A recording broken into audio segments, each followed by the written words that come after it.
Hello, my dudes, or layman's dudes. It's Wizard of Cause here.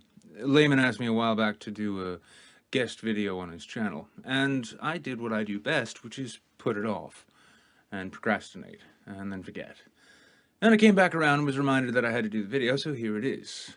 So, what's the topic today? Well, do any of you remember the meme, the joke? I think it was a hashtag for a while. Feels over reels? Have you ever heard somebody say, this is what they actually believe? Have you ever wondered to yourself how long until the progressive left finally gave up any pretense of being factual or intellectual? Congratulations, Slate.com has given you exactly what you need. Here we have our good friend Jess Zimmerman's recent article, It's Time to Give Up on Facts.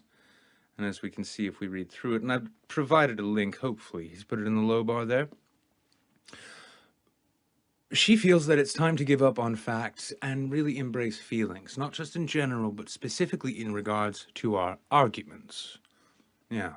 She's calling on the progressive left, ostensibly the liberals out there, to give up on facts and embrace feelings when it comes to arguing with those with different perspectives or opinions. Should we be surprised? Judging from this photo, I'm going to say no. Looking at this, as we can see, orange hair seems to be sprouting from her head like a lava flow, mimicking the sort of volcanic eruption of insipid bullshit that she's recently published here. But, before we get too into this, let's consider the source a bit deeper, shall we? Prior to her work at Slate, Jess Zimmerman was, or ostensibly was, a fact checker. If you feel a little tinge of intellectual terror coursing through you at the fact that a person like this was one of the fact checkers at one of the more notable fact checking sites, don't worry. That only means that you're awake and conscious. But in her time as a fact checker, constantly trying to battle back against all of the fake news, or as we call them now, alternative facts that seem to be out there, she took the time to really go into more important matters, real deep and Pulitzer-worthy articles, such as fact-checking Angry Birds. That's right. She decided to go and spend time with some ornithologists to find out if the mobile game Angry Birds was on the level in respect to how it represented birds. But her screeds about representation don't end there. Once at the Toast, rather recently, within the last couple of years, Jess took to taking our good friend Douglas Adams to task for his portrayal of Trillian in Hitchhiker's Guide. In a screed that would essentially make Anita Sarkeesian convulse with intersectional epileptic fits of joy, this supposed fan of the Hitchhiker's Guide series sort of loses her shit as she goes through all of the ways in which she maintains that she is still a staunch fan of the series but cannot get over how terribly Trillian was represented. In fact, in later incarnations, she was shown to be a miserable, neglectful mother and a miserable spinster career woman. I wonder if there's some reflection going on there. At any rate, Jess's enthusiasms for fact-free reporting extend well beyond her fact-checking and her screeds about sci-fi characters. They even go into money. Now, aside from the wage gap being a fact that she never bothered to really check, we also have this recent-ish enthusiastic support for the hashtag Give Women Your Money, created by Lauren Chief Elk. Basically where she, and by extension Lauren, argue that their emotional labor, their availability to those around them, it's labor, it's work, and they deserve your money.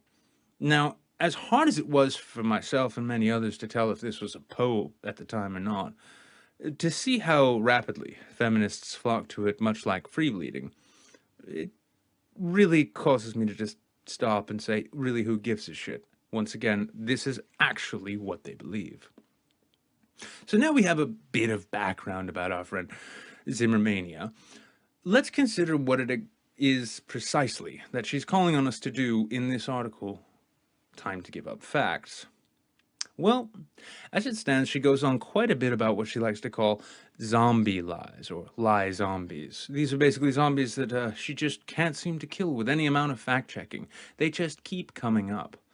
She seems to scratch her head about this the whole time, wondering how it could be possible. How could somebody not believe something that they read on the internet was actually fake?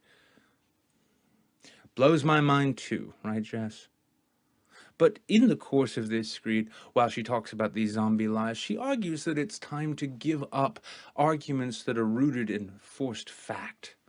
That fact-checking doesn't work, that correcting inconsistencies and that which is incorrect just simply doesn't work anymore, and that it's time to adopt a new strategy. Specifically, feels. Now, she dances around it in rather flowery language, but really, when you cut right to the bone of this thing, what she's calling for is outright emotional manipulation. She's saying in the course of debates and arguments and discussions with those with different perspectives than your own, rather than actually speaking the truth about the facts as they are, you'd be best served if you found the emotional hooks in whoever you're talking to try and convince them to see things a different way. Now, I call it emotional manipulation because my old industry relied almost entirely upon that in many cases. For those not familiar, I spent nearly 10 years on the professional left. I was a union organizer, a political operative, and a campaign contractor for nearly a decade. I've run operations that most people really aren't even familiar with when it comes to terms such as opposition research. But I'll go into that in a later video. The interesting point I found here, though, is that in so much of what she said in her article about how best to tackle discussions with your racist right-wing relatives or others who may just be guilty of wrong thing, she's effectively calling on her readers, and I would dare say sort of dog whistling to other progressive-minded journalists out there, that it's time to outright and fully abandon objectivity and fact-based reporting and become, in essence, activists. This struck me because when I was a union organizer, for instance, the best example of it, we were trained rather extensively in how to hold conversations. Because it's not holding a conversation like you'd hold a conversation with a normal person.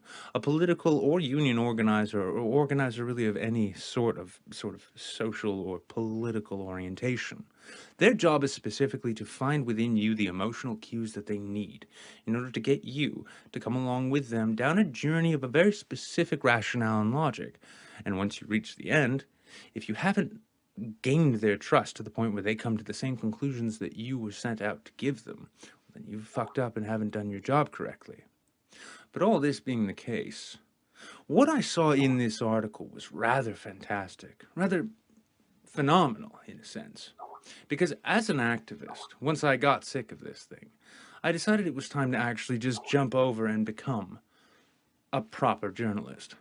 And for a while I did a decent run of it, interviewing subjects such as John Perkins or Brigitte John's daughter to report upon what it is they told me and how that affected the story I was writing, filtering what it was they were saying through what I could verify. But soon clickbait came around and offered me money. And in the course of taking that money for the entire month that I could live with myself doing it, I firsthand saw the degradation of the line between journalist and activist. Now, again, this is a long and drawn-out thing that I'll go into in another video.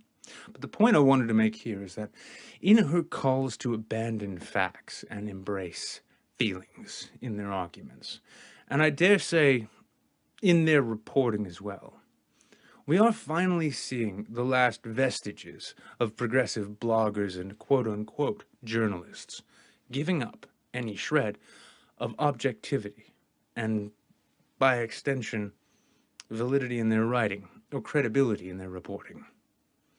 So is this what we're to expect? And if this is the case, what should we expect to replace it?